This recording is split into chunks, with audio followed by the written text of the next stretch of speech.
Danny Morgan, welcome back to Whitstable Sessions. You were last here a couple of years ago.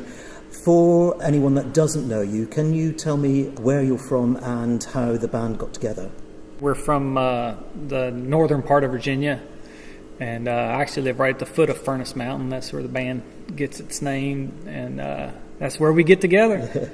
And did you know each other before Furnace Mountain? Were you playing in other bands together?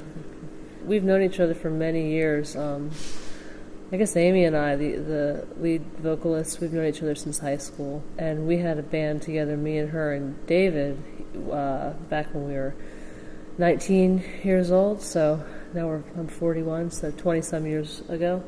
And then the three of us met Danny really about, 18 years ago? Yeah, and probably just so. All started playing music together. You all seem to come from very musical families, so in terms of the traditional music, that must have come through your childhood. But what were the influences outside the family that drew you into music or have had an influence on how you play and what you play? This day and age, it's easy to expose yourself to a lot of different kinds of music, and we do try to incorporate that in there. Yeah, like I said, growing up in a musical family, you just start with basically what's in the house, and then kind of go with your parents where they go, and then you'll meet people that maybe have a more similar musical mentality. Yeah, and you'll kind of, well, I don't want to say break away from the family, but you'll start to step into other situations, and just I guess. And when I met these guys, I was still living at home, and growing up, we mostly played bluegrass and old-time music, country music, mostly, kind of American forms. And when I met these guys, they were playing more Celtic music and kind of world music, like fiddle tunes. So I really enjoyed that. I got with them pretty much right away, try to learn some of that stuff. Morgan, I was looking at your family history, and there's jazz influence in there somewhere because of your uncle's involvement in writing and recording. So. That was my grandfather's brother, Johnny Carisi, who wrote a piece called Israel for Miles Davis, and he worked with Gil Evans. He was a really great musician. So my father he was really varied in his musical taste. He liked jazz. He liked all kinds of jazz. He really liked gypsy jazz, though. Django Reinhardt stuff. Pretty much anything from Django Reinhardt to Jimi Hendrix to Tony Rice. He was a guitar player. My dad was. So his influences were vast. He liked everything across the board. Yeah. So that was cool because it opened me up to a whole world of music. Really, as a kid, I really liked kind of 60s folk and rock music. And then I met my husband, David. He was playing fiddle. And I started backing him on fiddle tunes. I was 18 at the time. And really, David opened me up more to the world of old-time Celtic, bluegrass, world music, folk music from all over the place. On the CD, the way the traditional mixes with the original material is seamless, I think. And I'm quite interested to know, when you come to record, do you record as live? And then maybe with a few overdubs, because it has such a very live feel to it, a very together feel to it. Well, you're picking up on it. Our most recent CD was done live with no overdubs. None at all. None at all. No. So traditional music, it's kind of organic. So I tend to like to hear less of the modern processing that a lot of. Plus, we play the music, so we're kind of used to the way it sounds acoustically, the way it really sounds. So if you add a lot of studio magic, it just kind of sounds funny. So and I worry about it sometimes because it's not the industry standard. I'm thinking, is this the right thing to do?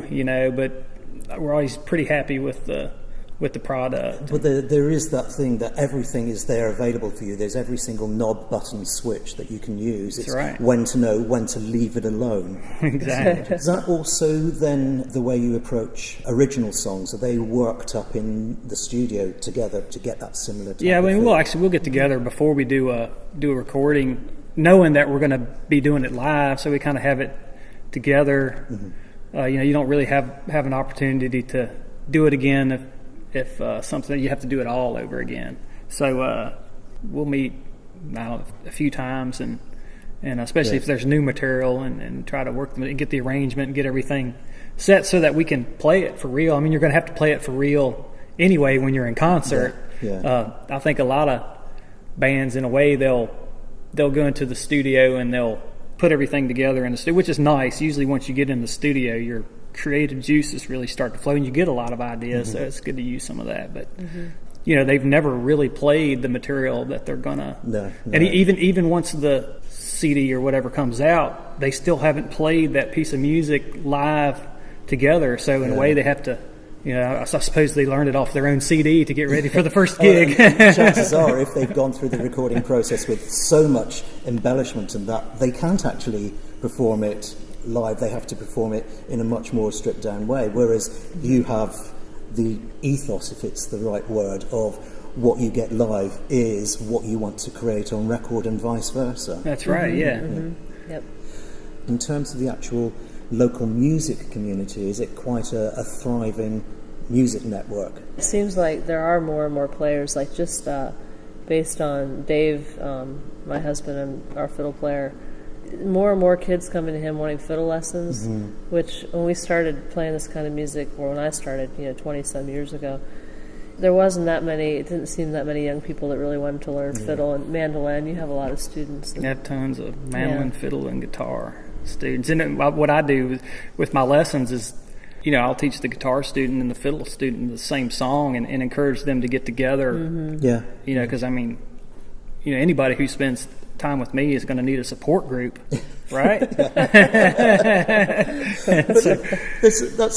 great that there's sort of like this passing on as well, because there are so many bands that their job is being on the road, making CD, getting back on the road, being on CD. But if you are someone that's actively involved in music in your community and bringing through another generation, that must be a very satisfying job to have. Right. Yeah. It's very gratifying. I also teach a lot of. We have a lot of great music camps back home, and I really love the environment, because you have people of all ages that are just very interested in the music. They don't necessarily have commercial intentions. They've already experienced the joy of playing, and so they want to expand on that. Yeah.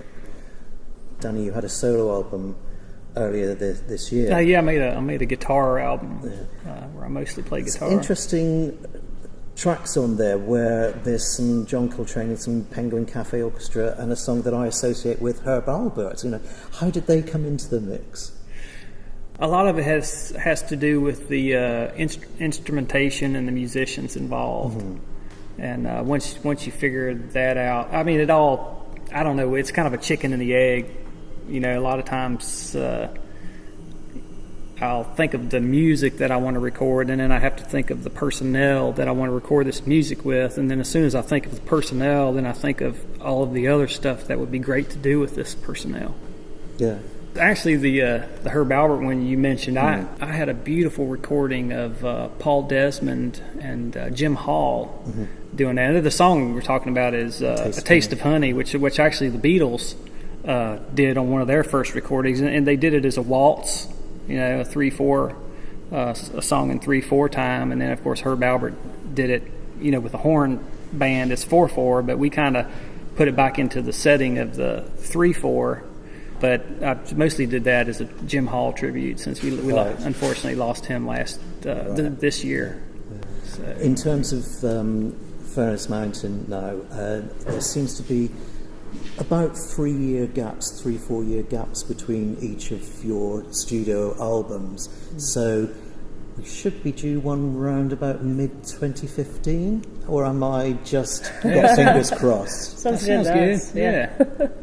I don't know, we kind of do it short notice. Yeah, it's like we'll suddenly decide, oh my gosh, we need a new album, and then we'll put something together, sort of. It's better to do it according to your inspiration rather than timing, like, time's up, it's time for a new one, and then if you don't really have the material that you want to do, then it's not going to be We'll suddenly realize that we have an album's worth of new material and say, oh, we can we can make an album now. You know, we all have so many different projects that it organically happens, which is sometimes a little bit slower than really trying hard to meet your deadlines and put together material. Well, I'm hoping that all those sort of like stars collide at some point next year. And me too. Thanks very much for coming back to Whitstable and seeing us again. Danny Morgan, thanks very much. All right, Thanks for having you. us. Thank you.